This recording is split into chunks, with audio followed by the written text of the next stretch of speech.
This is The Velvet Door, where beyond the door, we discuss all things that are worthy. Hurry up before it's too late.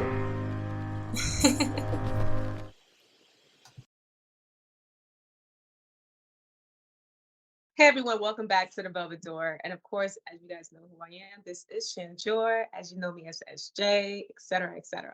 So I'm very happy to be back here to have a special guest. And as I've said, that I always handpick everybody I want on my show because they have brilliant minds, they have very innovative thoughts and processes, and I want the world to know who they are as they continue to inspire everyone else, including myself. No further ado, I'm going to go ahead and introduce my guest today. How are you? How you doing? Good afternoon. Good. All right. So tell us who you are, your name, what is it that you do, and then we're going to get into questioning of what inspired you to get on this road. Got it. Okay. So my name is Leon Robinson. I'm a real estate investor, also a general contractor. Um, we buy properties, we fix them, we flip them, we hold them. Depending on the current market, depending on the current market is going to let us know what exit strategy works best, right? So right now it's kind of a holding market. So pretty much that's what we do: contracting, and investing. Okay, wow. So I don't want to go ahead and tell your age, but you are a young man, as others would say in Yes, the world. So tell us, how old you are and what inspired you to get on this path so early in life. got it. So I'm 30 years old. I turned 30 in June. What inspired me to get on this road? I would have to say my mom. I've been through a lot.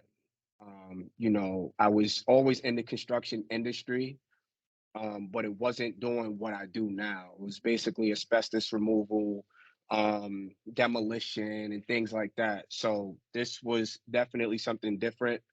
But that's where the inspiration came from. She bought a house. Um, she loved being a homeowner. You know what I mean? She appreciated it, having her own space, et cetera, et cetera. So that's kind of like, that planted the seed for me to start the journey. And I know that recently you did, unfortunately, lose your mom in the process. How are you also dealing with that as well, being that she is your inspiration to kind of keep going in what you're doing? Honestly, it's that's a really good question. I mean, it's still hard to be honest. I don't think it's something that I would ever get over. It's more of a process of me learning how to deal with it, right?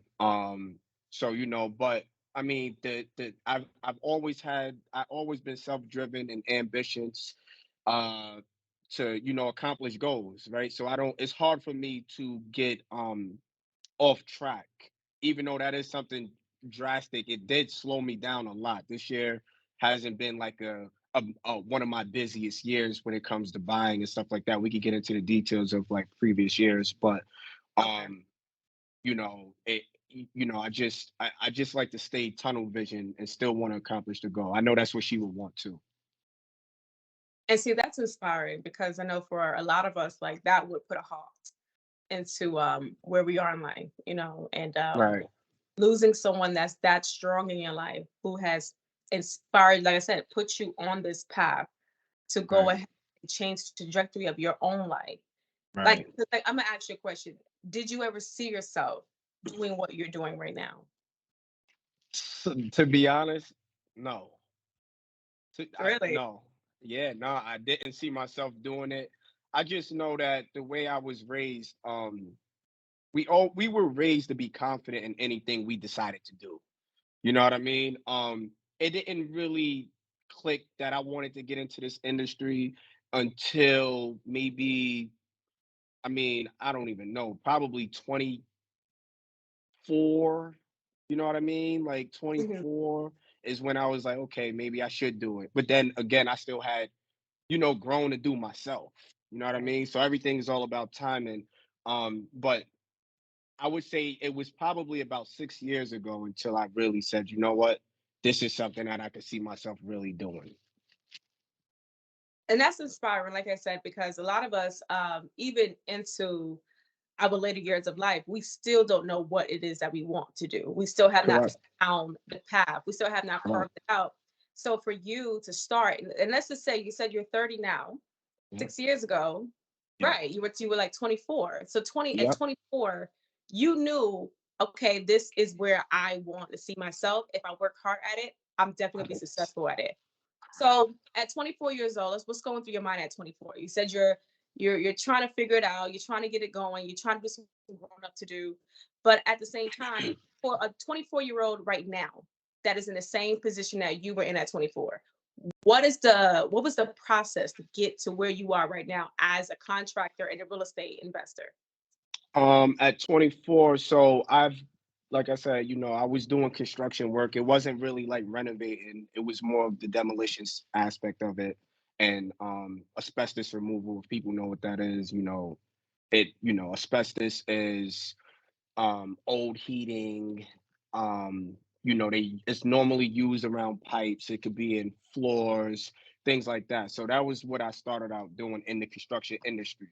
Um, at 24, what was going through my head was, I definitely wanted to buy a property, right? I definitely wanted to become a landlord.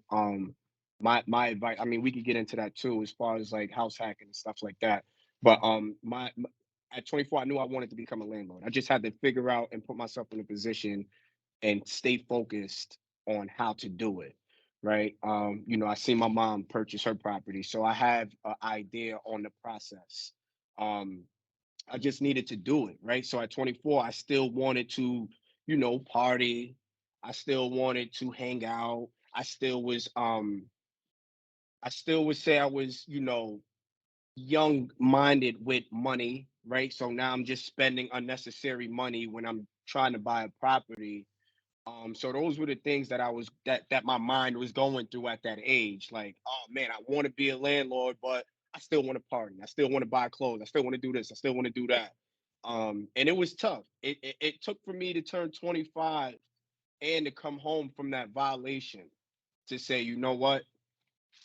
Enough is enough. I know what I need to do.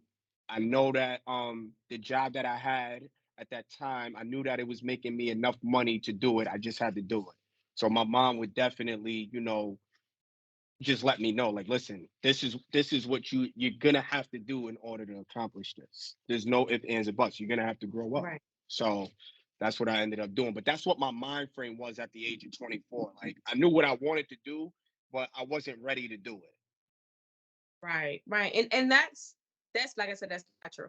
You know what I'm saying? Because even for myself, I've made some really bad business investments. Like I thought I wanted to do this, thought I wanted to do that.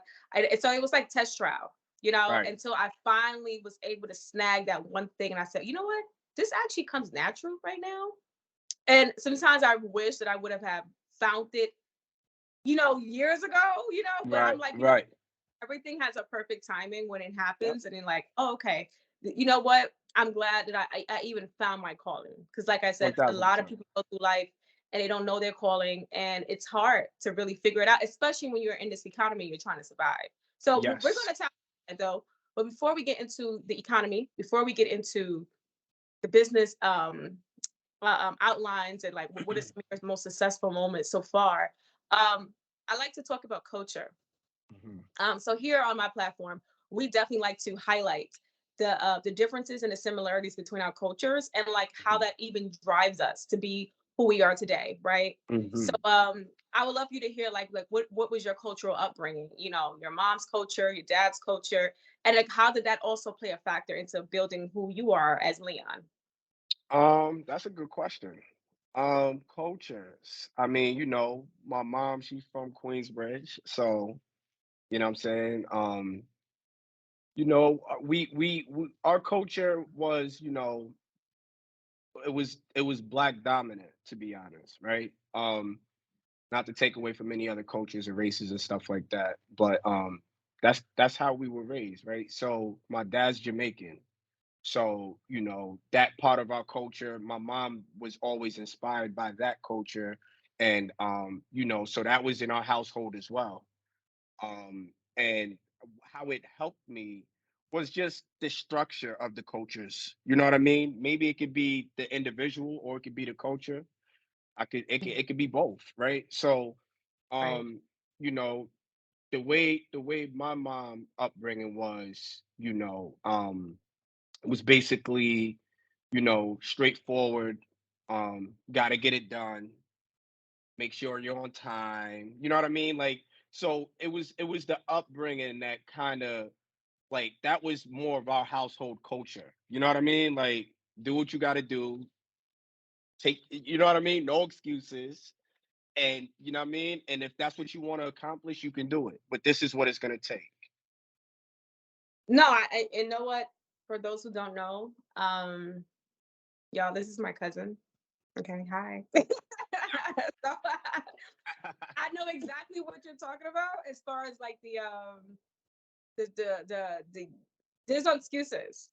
You know what I'm saying? And if you fall, you better find a way to get back up. And if you don't Right. get back up, now we're gonna get on you for not getting back up. You know? Right. Right. And now you're held accountable because, Exactly. because things like that in life happen. So, Exactly. everything is not just, cookie cut clean. You know what I'm saying? Yeah. Like that's just life. There's ups and downs, there's bruises, there's good times, bad times, ugly times, happy times, pretty times.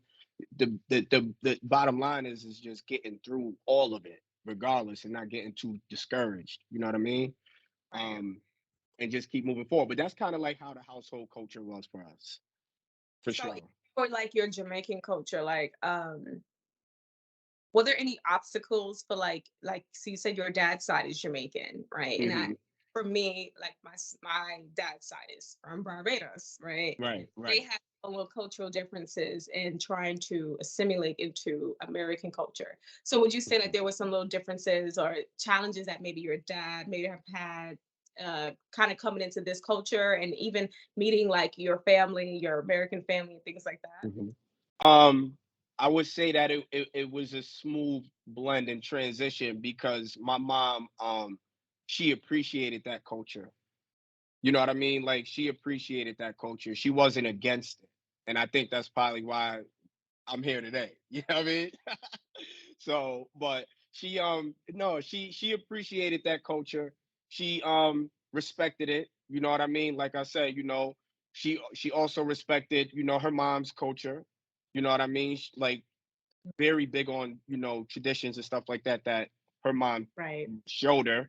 So I think she just kind of blended it together. And, as you Right. see, well, people wouldn't know, but even at her services, in June, it was a blend of that was her. You know what I mean? Her Right. funeral, that was her. You know what I mean? Like that's who she was for sure. Right. And that's why I said like culture for us, like, it plays a strong role into what molds us to be who we are today. So that's why I said Right. like here on my platform, I love to kind of highlight the cultural like inspirations that we also have. Because a lot of times we're like, oh, it's us, it's us, it's us. No, it's just me doing all the work. And it's like, no, a lot of times, you are your culture. You are a representation of your people. And even if you may have a split lineage where like you said, in your case, your mom is American, your dad is Jamaican. Guess what? You still represent both sides at some point. You know what I mean? Right. So, and I Right. think there's power in understanding who we are as a people and in Absolutely. knowing where we're going forward because you represent Absolutely. yourself as a Jamaican American or American Jamaican, right? Okay. Absolutely. Absolutely. So now that we got the culture out the way, Hmm. and like I said, um, I'm big on culture. Let's talk about accomplishments. Let's talk about some of the struggles you may have had too. What was some of the highlights of getting into your industry? The highlights I would say was, uh, I mean, just accomplishing it. You know what I mean? Like in a nutshell, I would say the highlights was, seeing the reactions on people's faces with the complete work, or my highlight was actually being able to buy, right? It's not, again, it's not as easy as people make it seem, but it is simple. But is that just because it's simple don't make it easy. Um, those will probably be like my biggest highlights, and being able to help position certain people too. You know what I mean? Like those would be like my Right. biggest highlights, like being able to position people, giving job opportunities, and helping family members purchase properties, and those are my biggest highlights, I would say, for sure. So when it comes to the process of buying a home, right? Because a lot of people, that is something that they might not be a little bit privy to, or that they Mhm, want to do it, but they feel a little intimidated, right? mhm. What are the steps you have to take to buy this home or this property? I mean, the people that I'm in contact with that ask and stuff like that, I normally tell them that the safest and easiest way to get into real estate to buy a property would, going FHA, right? You put 3% down, 3.5% down, um, of the purchase price with your closing costs. Qualifications for that. I mean, some places, some lenders are do a 580 credit score, but typically, I would like to tell clients or new homeowners at least have a 620 credit score, 2 year work history. Um, that would be the easiest way. If you got 2 year work history and you got a 600, 620 credit score, I mean, at that point, you just need to be around the right people who can show you how to go ahead and purchase a property rather than paying rent. Okay, so good credit. 620, is that good credit? Is that bad credit? Is that some credit? What is a 620 credit score for the average person? A 620 credit score, most lenders would consider that to be fair, on the low end of fair. Um, but it's just getting your foot in the door, right? So, I'm not like, if I was to say no, you need to have a 700. I mean, obviously, the better the credit score, the better the rates will be. But I mean, if you're getting it a certain way and you got other things going on, not everybody's in a position to want to purchase a property and focus on that factor. You know what I mean? Unless you're not in a rush to buy, then you can take your time with it. But a 620 credit score is it's fair, but it's low end fair. You know what I mean? And it's good enough to So if get you I the came, property. so if I came in there with a 520, what I'm getting for 520? A That 520 credit score, it'd be hard to get. I would recommend, taking care of whatever is on the report, right? Like if mhm, there's derogatories or any negative accounts. mhm. Sorry, phone going crazy. Um, any derogatories, negative accounts, things like that. You can start. It's simple as starting from there. Figuring out what's going on there, anything in the collections, take care of that. Your score can probably jump up 60 points just off the strength of that. You know what I mean? I would definitely recommend at a 520 credit score, identify why the score is that low to get it up and then go from there. Right, right. Because I know that's an issue for some people is that either they Yep. have in-tier credit scores, they have bad credit, or they just have no credit. So if they come into your office with no credit, what was your advice to them to start building that credit? What would you tell them to do? I would tell them off the rip with no credit, try to get like a secured credit card, right? A secured credit card is something as simple as you having a bank. If you got a bank account, I'm pretty sure most people should have a bank account. If you got a bank, and your credit isn't good enough to get it unsecured, so a secured credit card is basically you putting $500 into your account and being able to spend that money, um, because that money is in that account, and then you just make the payments back to that account. That's a fast and easy way to build your credit, with no credit. Or, even if you're unsure about what credit score you do have, just you can go on Experian, like Credit Karma, yeah, but they're not as accurate.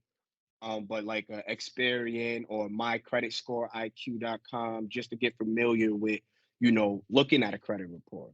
You know what I mean? Um, and then, if you can apply, just apply for a regular credit card and then use a regular unsecured credit card. It can start out as $250. Just use it for gas. So, you know what I mean? and just let the credit build about 6 months. You know what I mean? Just gearing yourself up. You should start to see results on your report. Okay, so all right, so somebody they build their credit, they're coming into your office, or I guess I would ask the question is then where do you go from there? At this point, build your credit, all the stuff going on. How does your company do your company help people assist them to get a house, or you're more so just on the investing tip? I did start a program that will allow me to help individuals who need help with buying their first property. Um, so for me personally, I am mainly on the investing side right now because I'm still growing myself.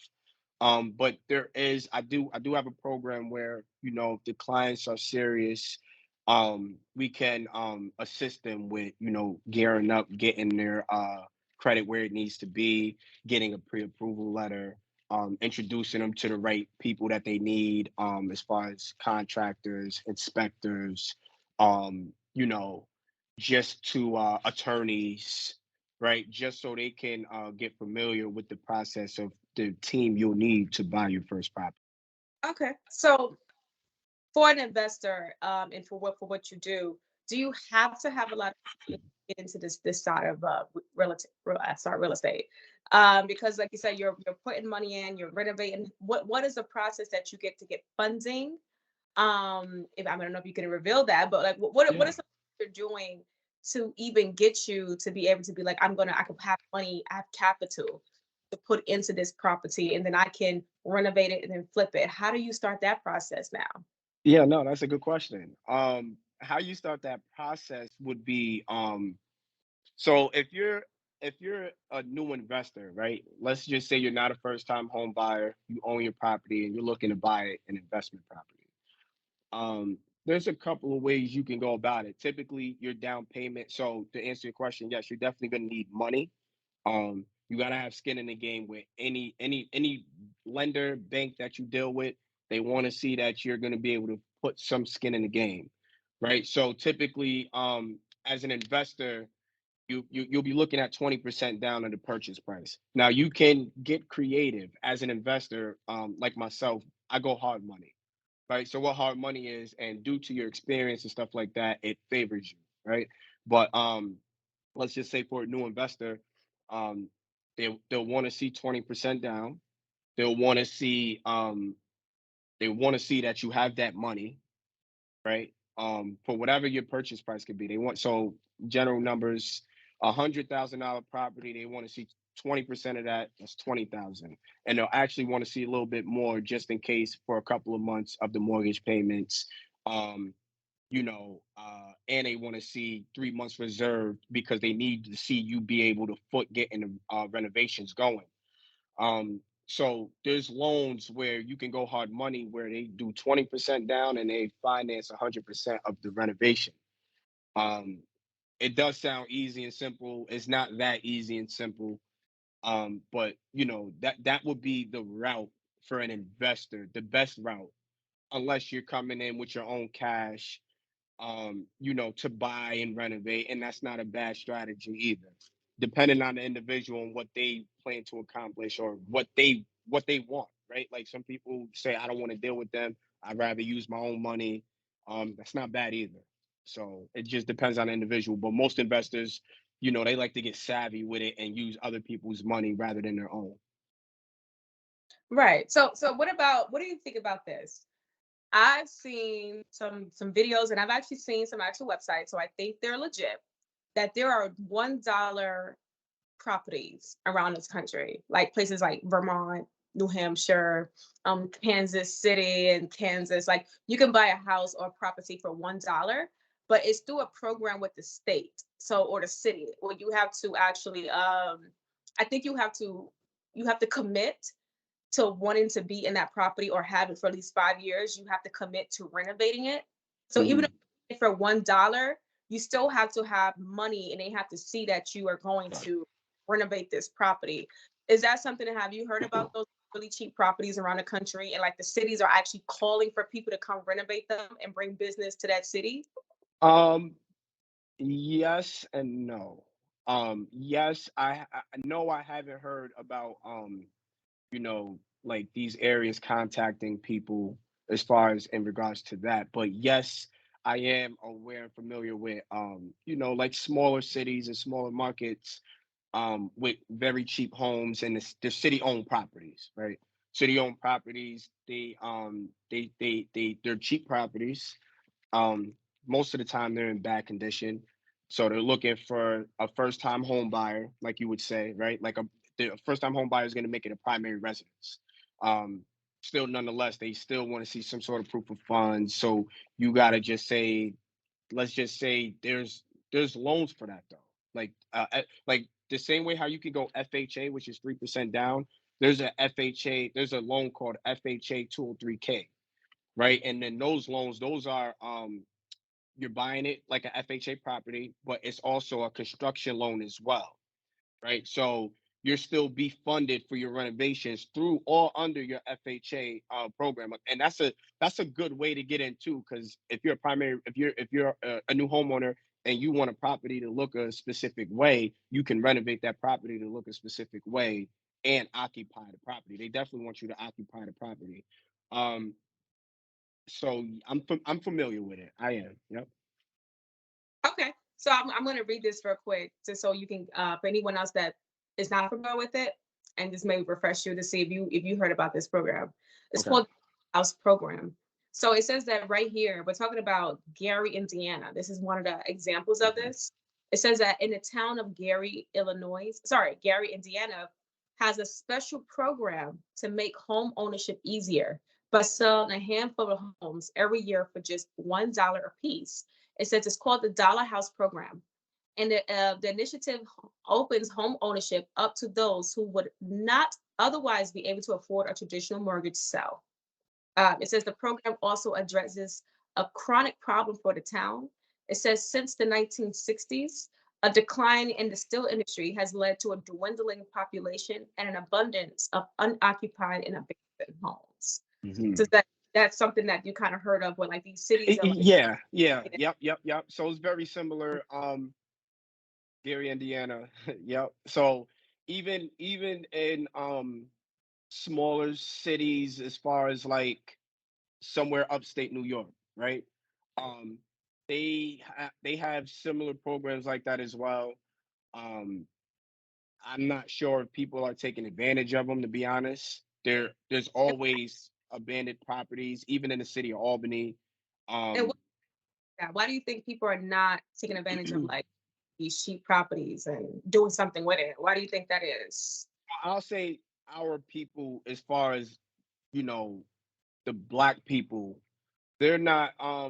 I feel like the reason why they're not is because there are groups of people that are right. Not mainly like our race, but I would say probably because of lack of knowledge, um, lack of understanding, and just to be honest, like they're just the environment, right? Because if you're not around people like that, then you're not gonna know.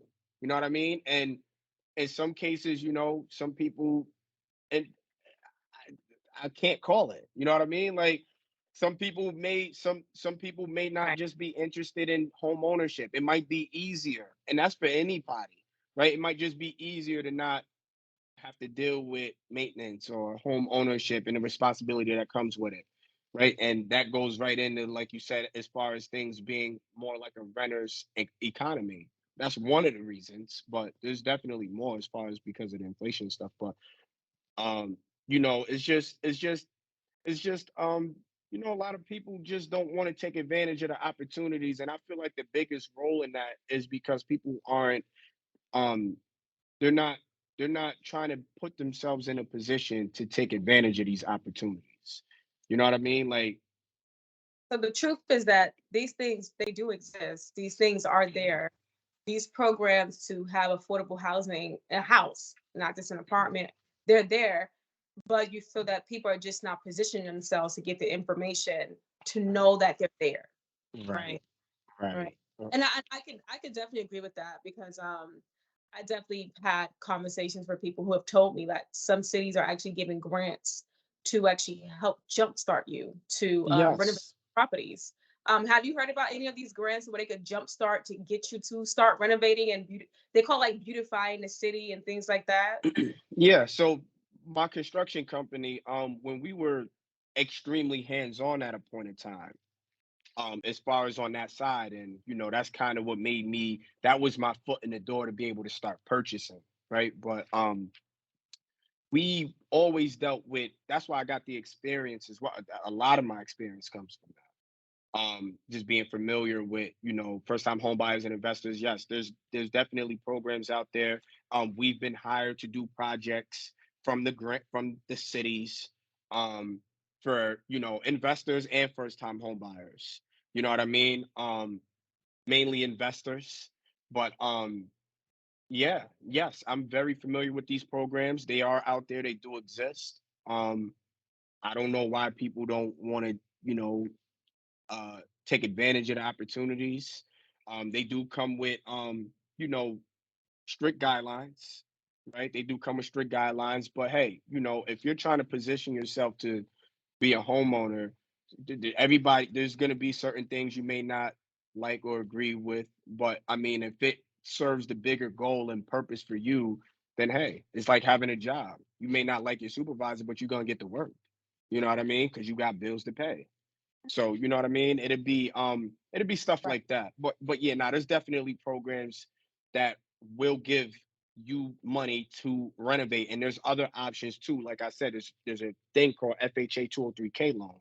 And basically the bank is going to fund that. And sometimes these banks have contractors or general contractors that they will not necessarily recommend, but it's a small area. So your inspector may contact a general contractor. We've done the projects before. Um, so I'm definitely familiar with them. I mean, on the construction side, that's a different conversation though, but they do exist. Mhm.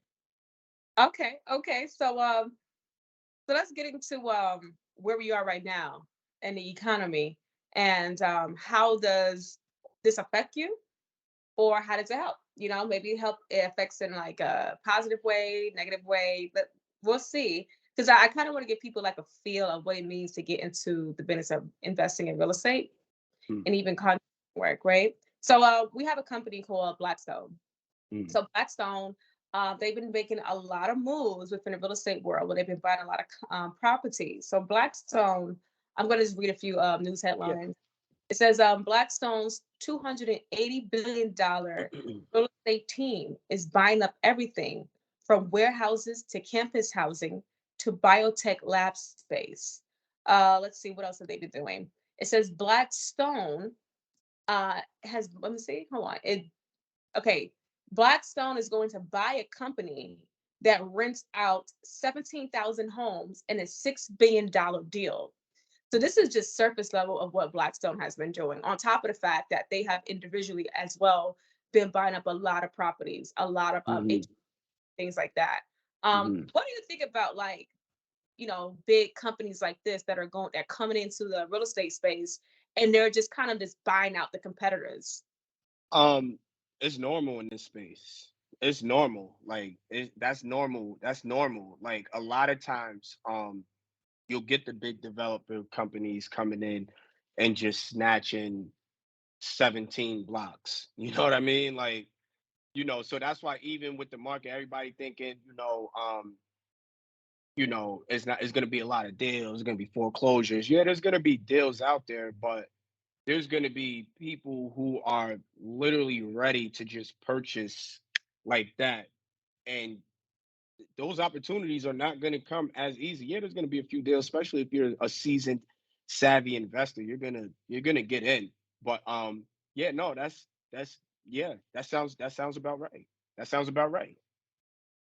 And just to give a quick background of Blackstone, because they are a very competitive, group that I don't think many people can compete with them because they have a lot Mhm. of money to put behind them. But it says Stephen A. Sportsman, he is the chairman and CEO and co-founder of Blackstone and one of the world's leading investment firms with 951 billion assets under management. Um, so let's see. It says Mr. Schwartzman has been involved in all phases of Blackstone's development since its founding in 1985. So I think that's really interesting because, like, wow, you guys just started in 1985, and already, like, if I was to just really exaggerate for a second, it probably own like half of America right now. That's just me exaggerating. So, what do you think about that notion, though? Because you already said that it's getting to a point where people just don't want to take the time to Mm.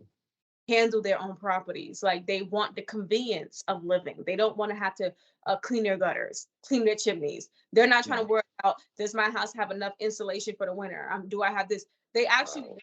ready-made package, which is kind of leading them to get into a renting mindset. Even if they want a house, they still want a house that they can rent, Right. and they rely on their landlord to upkeep that house. So, what do you think about the fact that America, as they are theorizing, Mm. it's slowly but surely becoming a nation of renters? How do you feel about that becoming a reality, if possible?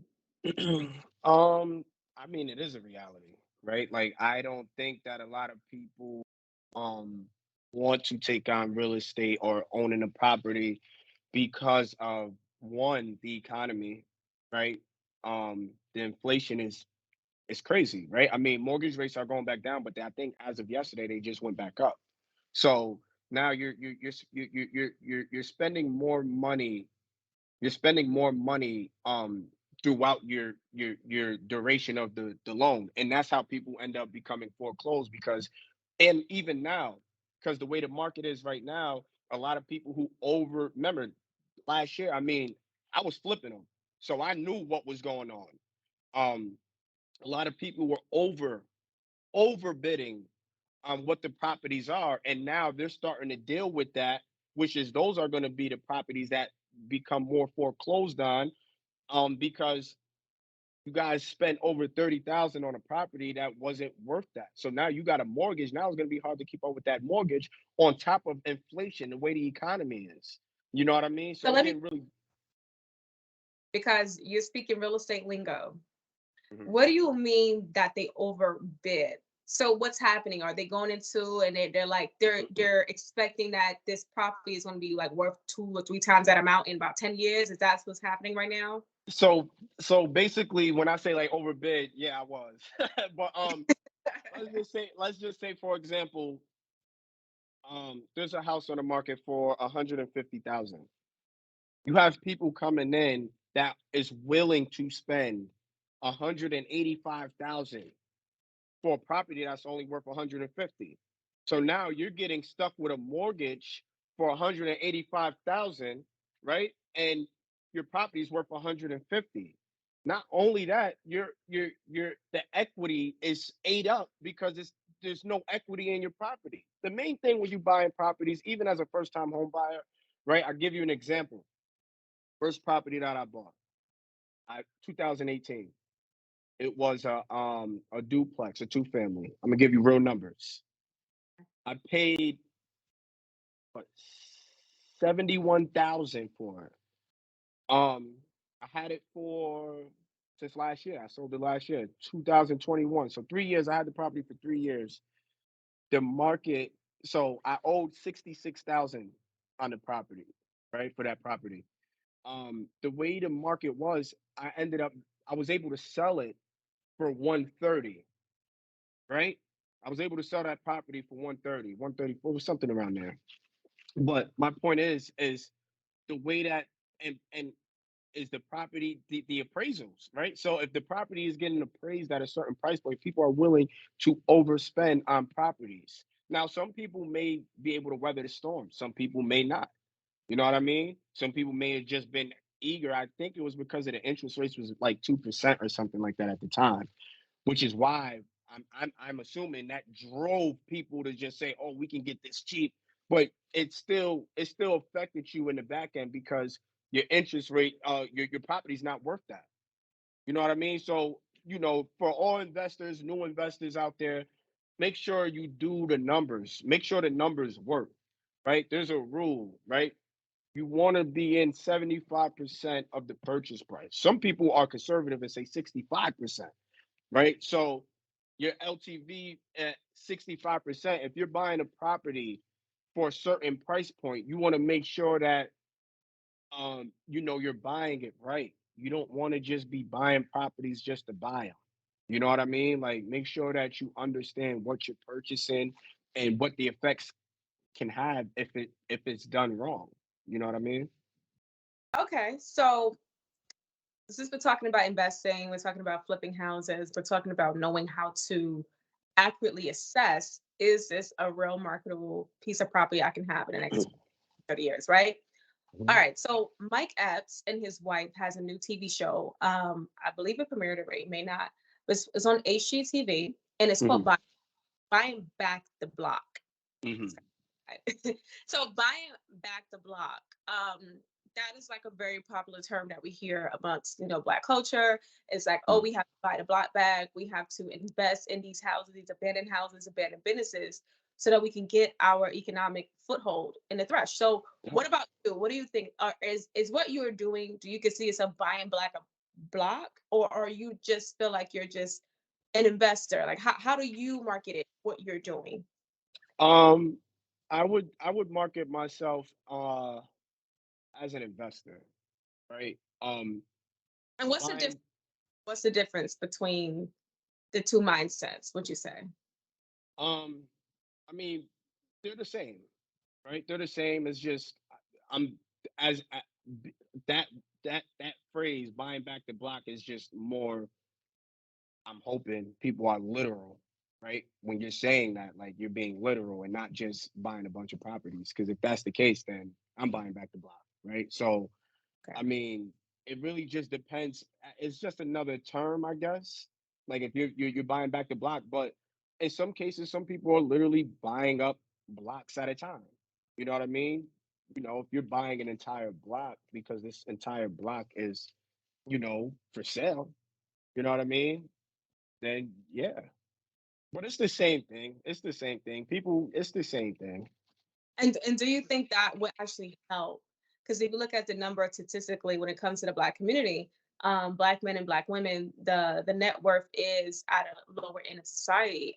They even have speculated that by 2053, the Black community, meaning Black women and Black men, collective net worth will be about $0 by 2053. So, do you feel that getting into real estate more and more of Black people getting into investing, will this help the standpoint that they are right now when it comes down to the finances? Absolutely. Because when you buy property, you're buying an asset, right? So, like, when you're buying property, you're buying an asset. There's no other, there's no other industry you would, for me, and I know a lot of investors that would agree to this, where you will want to park your money, right? Because your property is always going to be able to appreciate. If you spend $20,000 on a house right now, you'll be able to sell that same property for $20,000, right? So Mm. now you're just holding an asset. Your money is parked in an asset. I feel like if anybody is buying and holding, or if you're buying properties, and let's just say, for an example, a group of individuals are, buying a block or an individual, right? It could be done solely by yourself. But let's just say, you got crews of people coming to buy a block. I would hope that, they're given opportunities for people to be able to purchase those properties. You know what I mean? So you know, it's no better way than purchasing. Like I get the rent. I get why people would prefer to rent right now, due to the economy and stuff like that. But home ownership wins. Home ownership wins. It just wins. You own the property. If you own it, and there's so many things you can do when you own the property. Like people would say, "Oh, I don't want to deal with that." But think about you wanting to pull out a HELOC loan, right? Think about you want to do a cash out refi, right? Think about you being able to get rental income coming in every single month, right? So I personally think home ownership and real estate investing is the best way to go. And no, it's not easy. It's not. Nothing's really easy. Nothing comes easy. You know what I mean? If as fast as it comes, as fast as it go. Right. So Right. no, but it's worth it. Is you can create. It's one of the fastest ways to create generational wealth. That is a fact. Reason being is because of the tools and the strategies you can use in real estate investing that will help you grow your net worth, that'll help you grow residual income, that will help you grow being able to just pass things down to the next generation. Is I think that's what it's about. You know what I mean? So if we can get a hold of that and give back to our communities and our people, that so we can change those percentage rates within the next 30 years, that would be the best way to go. But I mean, you can only walk people to the water. They have to drink it. You know what I mean? Ex- So hopefully it's all about mind change. People got to change the mind frame. You know what I mean? And really want it. You know what I mean? Really want better for themselves and not be comfortable with, just paying rent. You're paying rent. Think about paying rent and you're paying the landlord, and the landlord is just collecting rent, and he owns the property. It's just a win-win situation. You know what I mean? Like, I, it's just Right. a win-win. It's just a win-win, and you can sell the asset if you ever need to. Don't get it twisted. Like if Right. you get in a jam and hey, need whatever the case may be, you can sell that property. There's so many Right. other strategies. You don't even have to sell the property. You can literally borrow against the property and keep the property. Just take a little Yep. bit of money out. You know what I mean? And do whatever you need to do. If you're an investor, we call that the burst strategy. You know what I mean? That's called the burst strategy. And that's one of the fastest ways to create generational wealth, man. It's one of the fastest ways. Buy. The burst stands for you buy, you rehab, you rent out, you refinance, you repeat. So whatever money you're putting in, you'll be able to take your money back out. You got it rented out. You know what I mean? I do that strategy when I hold. I do that strategy when I hold properties. That is a fact. And it's a good way to create generational wealth. I know people that's big on not doing that, right? To be transparent. I know people that's like, oh, I'd rather buy it myself, and I don't want to deal with loans and stuff like that. But as an investor, I don't pay for the loan. The tenant's paying for it. I come Mm, out of I don't come out of pocket. And right. I got the asset. So if I really wanted to, there's so many ways you can make money in real estate. So if I really wanted to do that strategy. Well, I do that strategy, but if I just say for a scenario, I do that strategy, and I don't know, something happens, right? I can always sell the property, and I already pulled my money out. Mm. See, I hope people who are watching this is taking notes. Telling you, Okay. Because Leon is giving y'all gems after gem after gem after I'm over here listening like, okay, let me write this down on my computer. yeah, nah, for real. You know what I mean? With even Right. assets, like it could get a little bit more savvy. We ain't get into those details, but I'm gonna drop another gem. Okay. It's called you wanna. I would prefer for people to house hack. House hacking is you go on FHA. You put 3% down on the purchase price, you get a two family, right? Or you can get a three or four, right? And you're living for free because you're in one unit, and the tenants is gonna pay you, and one of those units will pay the mortgage, right? So now you're really not coming out of pocket. You know what I mean? You're not coming out of pocket. Your property is appreciating in time, right? The property is gonna grow within the next 10 years. Like, there's no doubt about it. No doubt about it. Right? No, maybe even sooner than that. The way the economy is, hey, you know what I mean? So, but at the same time, on the flip end of that, it depreciates because the inflation, right? So, your appraised values might not be as high as it once was because the market is starting to steady itself out. So that's just being savvy with real estate investing, understanding the market. You know what I mean? There's a time and place. There's a time to buy and sell. There's a time and place to buy and hold. You know what I mean? Right now is really buy and hold season. You want to buy and hold. You know what I'm saying? Like you can still flip and things like that if the numbers make sense and then the market, hey. But right now is a buy and hold because you could get them not dirt cheap, but prices are starting to decline because of the inflation. They're trying to balance it out. You know what So I hold on. mean? But that's another little gem. Yeah, so when you're saying you're buying and holding, what you're doing is you're buying a house, you're not selling it, you're just gonna hold it and what, maybe rent it out or Airbnb it out. Like what would you do with it in that time frame? In that time frame, the bird strategy, right? You're gonna buy it, you're gonna rehab it, and the kicker with me is I'm a general contractor in New York State, so I can I I get paid 3 times, right? I'm getting paid off the asset, right? Mm, Because I'm buying equity. I'm getting paid off that. I'm a general contractor, so I do the work. My company, my team do the work. I'm paying myself to do the work. I'm getting paid for rent. I'm gonna get paid to refinance. So now the initial deposit that I put down on that property, I'm gonna get back. Sometimes you may get back more, sometimes you may get back less, right? mhm, That those are facts. But mhm. chances are if you buy right, you're gonna get your money back, right? That's called an infinite return. And I'm gonna repeat that. I'm gonna repeat that same system. I'm gonna repeat the same system. Ah, You know what I mean? So mhm.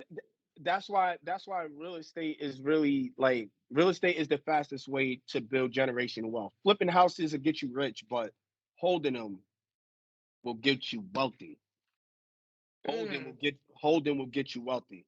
You know what I'm saying? There's a time and place. It's monopoly. You know what I'm saying? When you going around the board, sometimes you might want to you want to buy. And then somebody land on it, you get paid, you run out of money, you sell. You know what I mean? So that's just real life. It's real life. But that's a gem I really wanted to drop. You know what I'm saying? Like you No, definitely want to.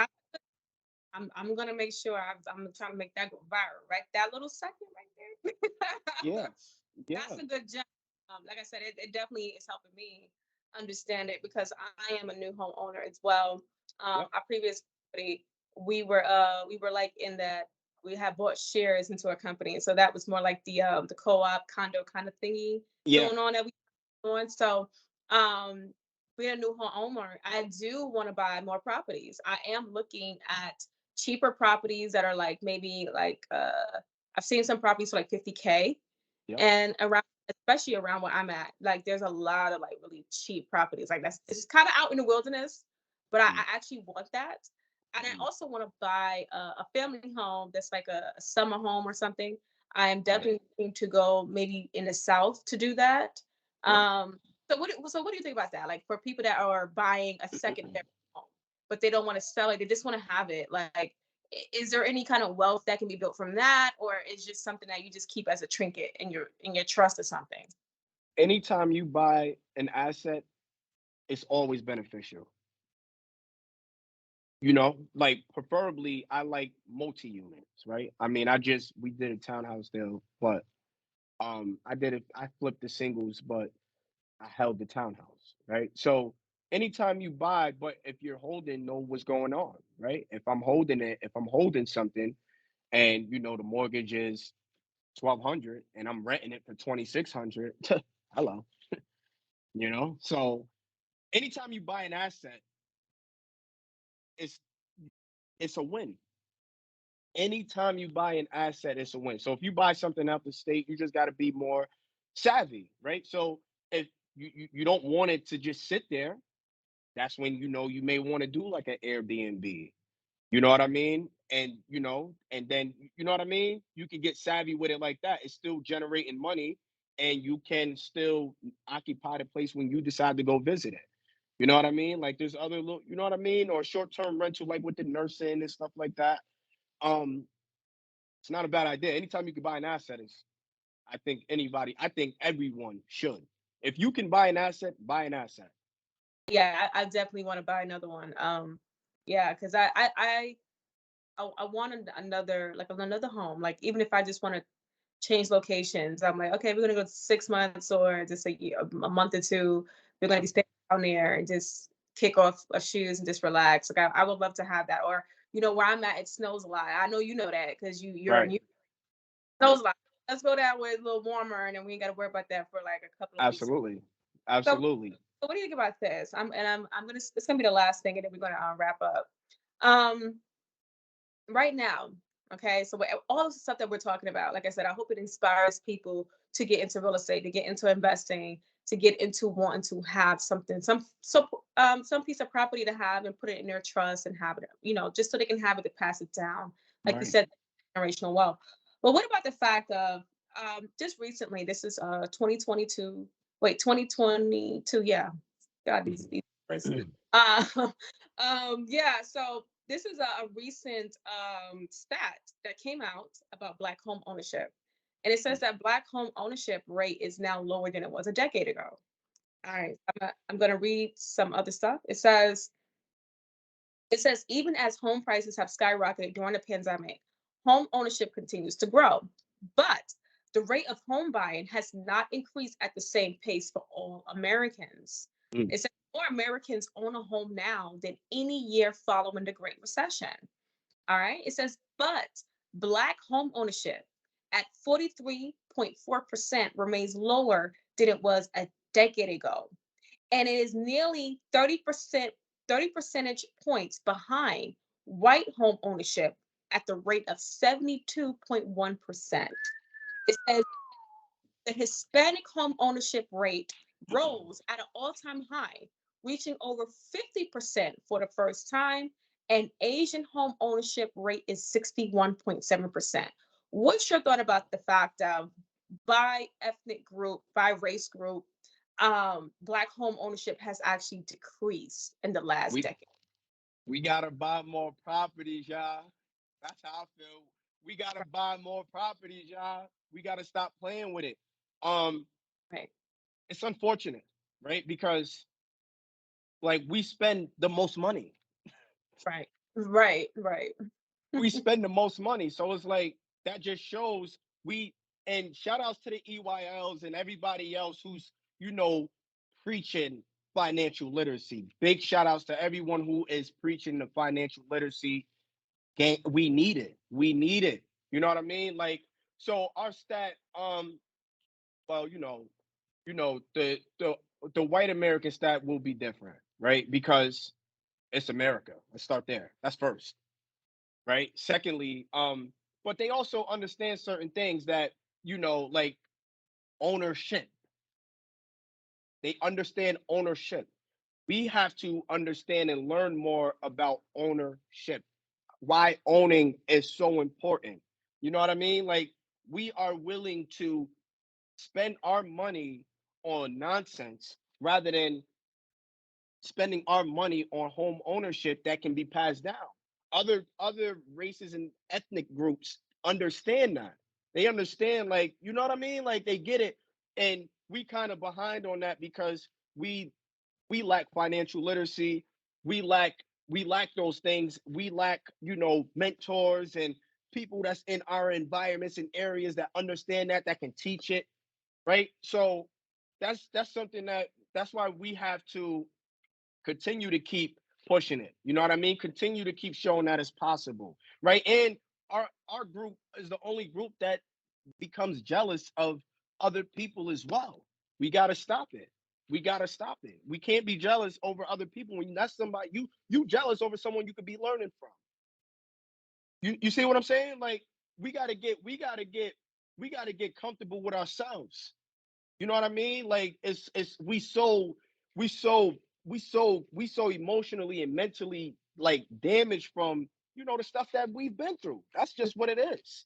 And now, But we it shows in our spending habits because, yes. like I said, because that Yes. that mindset of trying to keep up with other people and looking at what everybody else got, you end up spending and splurging on materialistic things because that's what you see them have, but you see them having it after they were able Right. to acquire their equity. They were able to acquire some property. They were able to acquire a Right. business. you're seeing the fruits of their labor, and you say, "Well, I want the fruits of the labor. I don't want the labor part." See, people only look at the process and not people only look at the results, but not the process. That's right. Yeah. You know what I mean? Like people will see the results. I can show you a brand new Range Rover 2022, but you don't know what the hell I had to go through to get to it. Exactly. Exactly. You see what I'm saying? You don't know the Mhm. amount of money, time, everything that comes into, being an entrepreneur. And I feel like a lot of people, I think also for us, it's fear. We fear too much. Like we're afraid. We're too comfortable.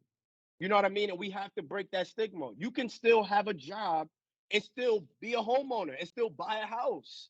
You Mhm. know what I mean? Like you can still do those things, but we need to understand like financial literacy is major. We need to understand it. We need to learn how important it is to save money, how important it is to build your credit. Because here's the thing, you can get savvy enough and you can start leveraging your credit to purchase properties if you do it right.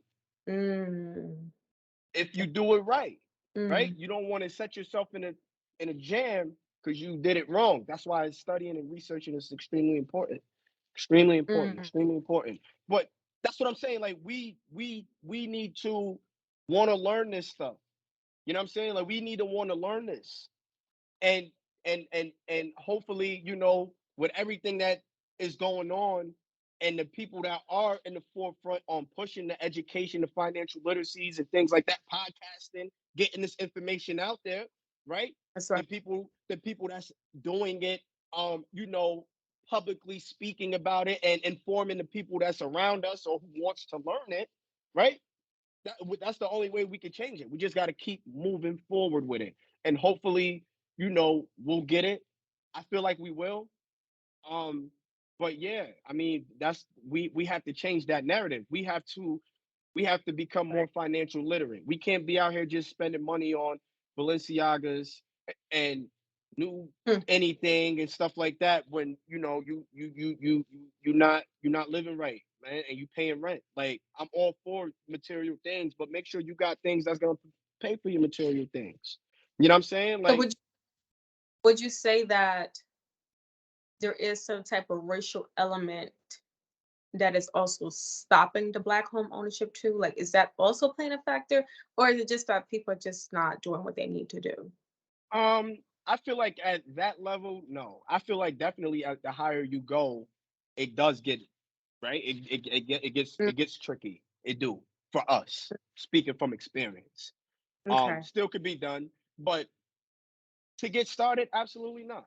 Absolutely not. Anybody could go to a bank right now with a 620 credit score, 2-year work history, have at least 10, 20,000 saved up, and go get you a house. So I think that's like the hardest part for some people is the 10, 20,000. Like, oh, you just said 10, 20,000 like it's nothing. Like you just dropped that bomb like 10, like what? I barely have 1,000.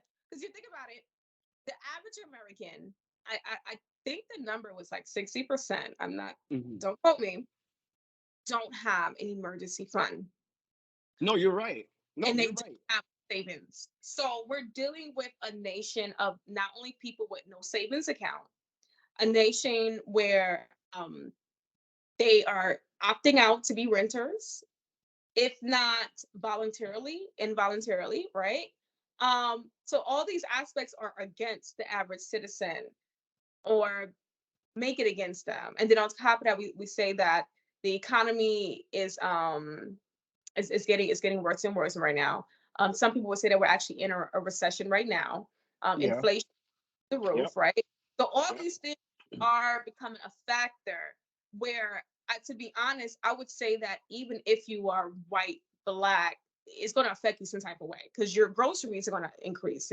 I mean, literally, I went to the store the other day and I picked up. I only had like 4 bags, like maybe 5 bags of stuff, and I paid like $200, and I was like, what? Like Wow. even with Yeah. Yeah. and it was funny because like it was like two ladies behind me and they were black and they were like, dang. As soon as he said $200, you're like, dang. I was like, oh, I got it, but damn, $200 is a lot of money. I didn't Right. even buy Right. anything, right? So like all these things is like happening right now, to even for like if you're middle class, upper middle class, you feel a little more of a dent in your pocket, and you're like, Absolutely. dang, like what's going on? So like, I guess this be my last question. How do we handle that? How do we, even as middle class and upper middle class people, how do you handle what's happening right now economically? Um, I'm gonna answer that, but I want to get to the first point, right? Because you had a Mhm. question in that too. Um, Yes. basically, like the way the economy is, and most people the way I threw 10, 20,000 out, right? So basically, that's why financial literacy is extremely important, right? Because if if first and foremost, if you don't feel like you can do it, you're not gonna do it, right? That's true. And on top of that, being able to save the money. If you got work history, let's just say you're like FHA is designed for people who are regular working class citizens. That's what it's for. So, and there's also grant programs that can help you with closing costs, right? Where you're not coming out of pocket $20,000, 30, whatever you got to spend to close, depending on the purchase price and the state you're in. Our state, New York State taxes is crazy. I don't care where, I don't care what part of the state you're in New York, what part of the city you're in the state of New York, your taxes, you're paying taxes, right? So either way, there's programs that'll help you with your closing costs, right? There's programs that'll help you with your closing costs, and you don't have to rush to buy a house, right? If you give yourself a 3 to 5 year window, just save money every week out of your check. You know what I mean? If you got a job, if you're an entrepreneur, same thing. Whenever you get paid for whatever services you're providing, just put money to the side. And extremely important for us as entrepreneurs because they want to see 2 years of working history, right? And as an entrepreneur, most people businesses don't even last 2, 3 years. You know what I'm saying? So it's extremely important to get next to people who understand that. CPAs, you want to know what you need to file, how you should be filing your taxes so you can leverage your company to purchase property. The regular, the normal way, the normal FHA route or conventional, whatever you prefer. Conventional is 5%, but you know what I mean? Like, so we have to understand, like, we got to prioritize now. Let's start prioritizing. I want to buy a house in 4 years. You know what I mean? And I know that I'm living paycheck to paycheck because that's mostly how the economy is, right? Even worse now because everything is so expensive. So if you can sacrifice something that that you're not spending, that you're spending unnecessary money on, I think that you start there. Do I need to order takeout every day or 3 days? You know what I mean? Let's not order that. Let's go to the grocery store. It might be $200, but that $200 might last you longer than you ordering takeout or going out to eat. So we got to start. That's why financial literacy is extremely important. We got to start there. We got to start disciplining ourselves, and that's what we need to push back into our community with just prioritizing and understanding what we need to do to become homeowners, and it's not hard. Give yourself time. You ain't got to do it in 6 months. Your next point was how do people so that's that point. But how would Right. people your next point was question was how do people like survive in an economy like this? Same Yeah. thing. Even so now if you used to be able to go to Saks, Barney's, and buy things that you like, right? And now you feel like you may have to slow down because Yeah. I mean gas prices is going up, I mean going down, but they still a little bit high, a lot higher Right. than they was before. You know what I'm saying? So now it's Right. just you got to prioritize. You might want to save a couple dollars just in case. You know what I mean? That Right. you always want to save money just in case, but now it's like let's start adding more to it, right? Just in Right. case you want to have a little security blanket, unless you're using that money to buy an asset. I'm not telling nobody to save money if you're spending the money on an asset, spend it. Period. You know what I'm saying? If you're saving the money to buy an asset, because that's now we got to start understanding how money works. That's a different. We can have a whole different interview podcast for that. You know what I'm saying? Just understanding how the money works. But in this economy, it's just you want to start realizing and cutting the unnecessary spending. You know what I mean? Maybe I don't know, buy whatever I normally would buy and stuff like that. Is it necessary, right? Due to the economy, can you afford it? Does it make sense to buy right now? And we all make those mistakes. No one's perfect. I get it. I've made those mistakes myself. You know what I mean? But it's more so of me. I was able to correct it. You know what I mean? I was able to understand it, and that's what we got to get. And you got to want to do that, right? So that's how you'll be able to sustain in an economy like this. Just cutting like realizing how much you're spending every month and going through your bank statement or whatever it is that you pay your bills through, and just see what can I cut out of it. Is this necessary? We don't need to do this no more. We don't need this no more. We don't need this no more. And you know what I mean? And still, and if you was already spending that money, save it now. You're taking it away because it ain't something you really need, but you can still save the money. Don't use that money to go into something else that you still don't need. You know what I mean? So that's how I say that we get through that That's how I say we get through this economy. That's how we get through this economy. Being more financially literate with our money and ownership. Yeah, I definitely agree because that's something that even in my family we're doing.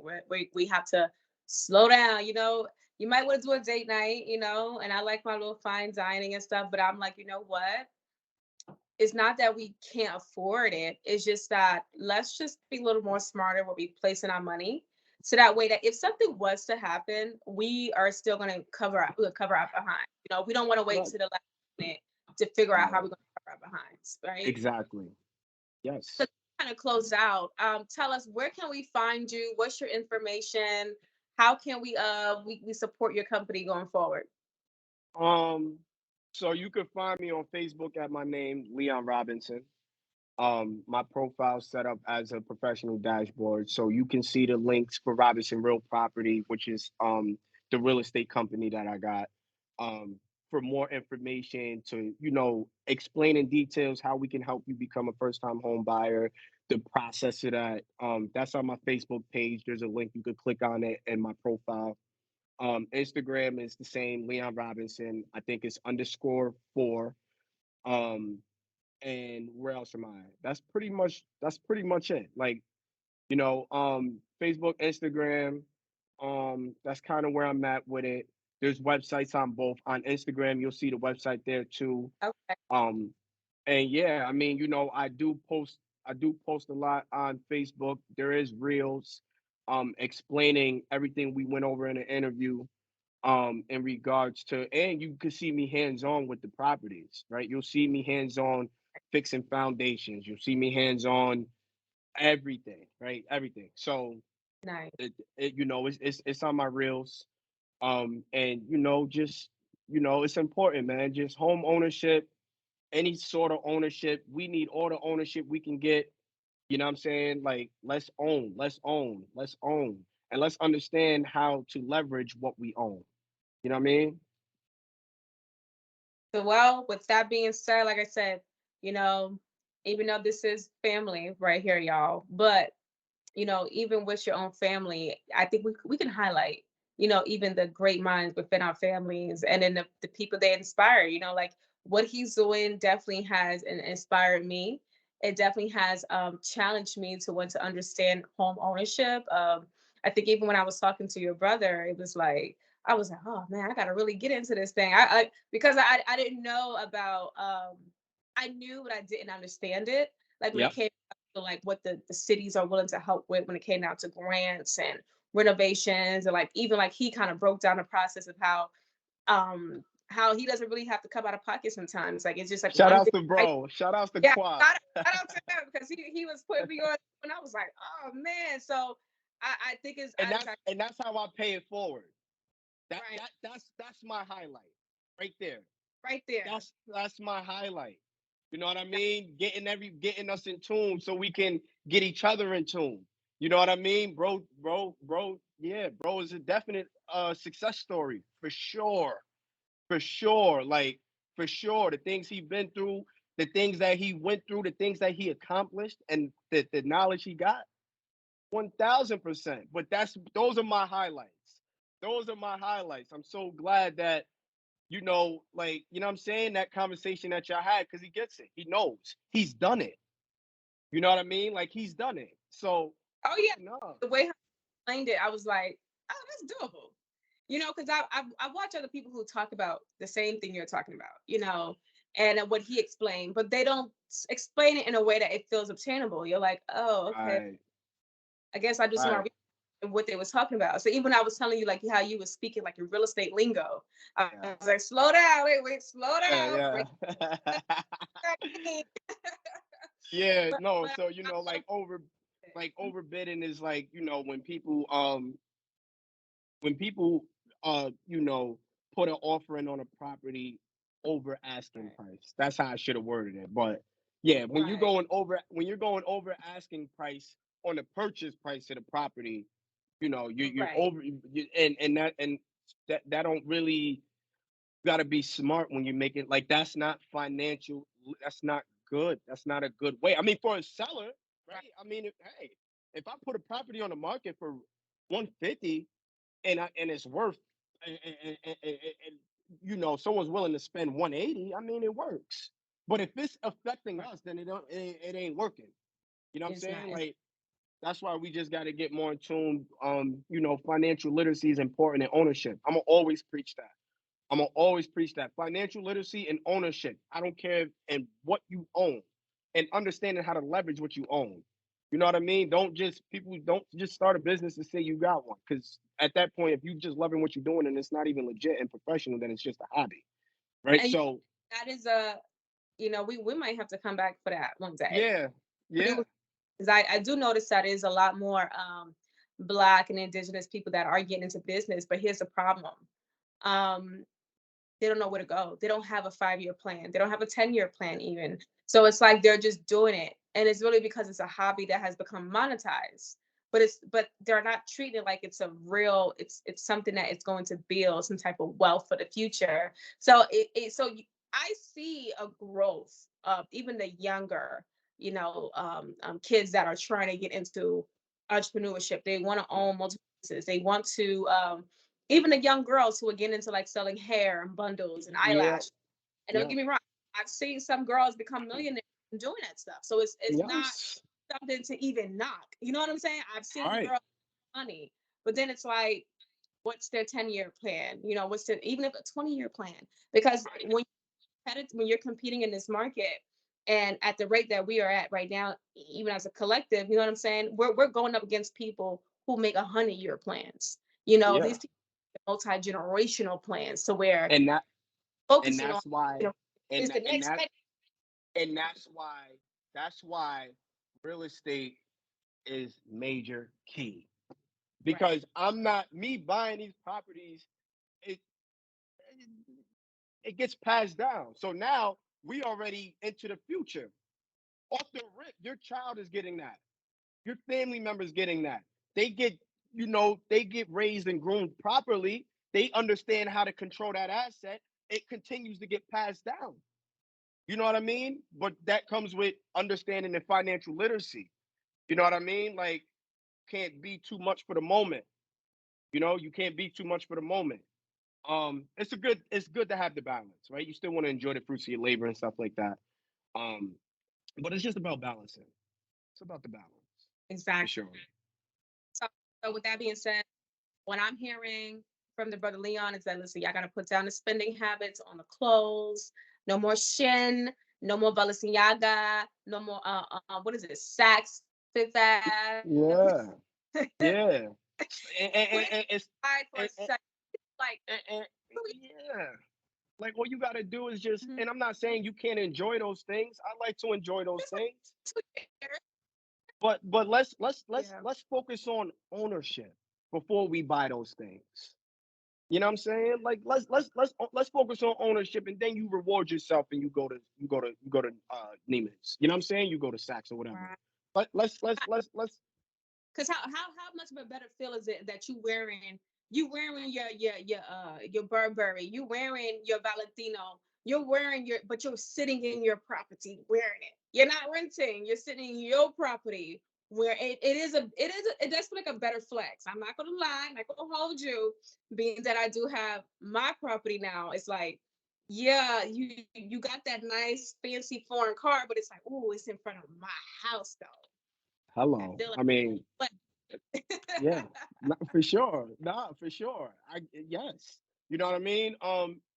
And that's what it's about. Like just prioritizing and understanding financial literacy, and let's focus more on ownership before that. Even people that like gambling, people spend a lot of money on gambling and stuff like that too. Imagine every time you wanted to go to the casino and you pull out $100 or $200. You know what I'm saying? Imagine to gamble or whatever people use to. I'm not the biggest fan of gambling like that. You know what I'm saying? Anymore. But let's just say that, every time you go to the casino, you pull $100 out, whatever the case may be. Think about you putting that money to the side to go But own it's to go own something. Partner up with exactly. somebody. You know what I'm saying? Hmm. Like start something, build something. You know what I mean? We don't have enough of it, and that's where we disconnect with a lot of other, ethnicity groups. Like that's our Yeah. disconnect, and we need to prioritize that shit and stop worrying about unnecessary spending. Like save that money. Every time you think about going to gamble it, go put that money up. Every time you're thinking about going to Neiman Marcus to buy some shoes or Saks or wherever, Bird off, put that money Put to it the up. side. Put that money to the side Put it. every time. And if you buy a lot, you talk about 10, 20,000, that adds up if you go in there every week. It You know does what I'm because saying? It even adds up. yeah, even ordering takeout, that little 10, 15, $20 Woo, over time, you find out woo. you're spending a grand a month and just takeout food. Like, oh, you imagine how much money Uber Eats and DoorDash is making from people just and then they're charging you extra for delivery. You know what I'm saying? Like, come on, like you really gonna pay $30 for some McDonald's just because you don't want to leave your house? Like, come on, come on. Or you rather not get out your car and go into a supermarket and go through a drive-through. Cut the lazy shit too. You know what I'm saying? Like, you know what I mean? I get it. People working, you want to be on the go, but not every time. Like, let's just prioritize ownership. Let's put ourselves in the best position to become owners and assets. We need to learn how to own assets. You know what I mean? We need the assets. Assets, assets, assets. Buy as many assets. We can have a different conversation in regards to once you save the money, how you should use it. Right. But that's a different topic, just. But pleasure. Thank you for having me on your show, on the podcast. Shout outs to Big Cuz. That's my big cousin. Yeah, You know what I mean? Very yeah. knowledgeable, educated, support everything she doing. She moving everything in the right direction. Everything is in forward motion with her. She's trying to give back and educate y'all. You know what I mean? And take advantage. Take heed to the information that you're getting from me and any other, host she has on the show. Take heed, learn, want to know it. Yeah. You know what I mean? And apply it too. Just apply it. Don't just come click to apply. You know what I mean? Don't click to be There nosy. Click you to go. apply. Look, click to apply, right? Because like I said, I'm handpicking all my guests on this show. And so far, Okay. my first guest, he owned his own secondary preparatory school, a prep school, right? So this my second guest, she deals with genealogy and records keeping when it comes down to our American history. So every person, like I said, I'm going to bring on this show is going to be a mover and a shaker. It's just that Yes. times we don't, even when I think about back at our own history, sometimes we don't learn about the movers and shakers until they're gone. And you like, oh wow, like they was doing all that. So like, Yep. why not create a platform where we are putting all the movers and shakers here that are actually doing the work and we give them a voice. So that's why I got you on here. I'm going to have more brilliant minds on here, and I want to say thank you again for just supporting me as fam. you Yeah. know, I thank you, and I can't wait to even have you back again. Thank you so much. Yeah. Thank you for having me. I appreciate it, man. Happy holidays. Enjoy the family, enjoy the time. I love you. And yeah, yeah, just let me know. We'll be in touch. We you know what I mean? Yes. Okay. I love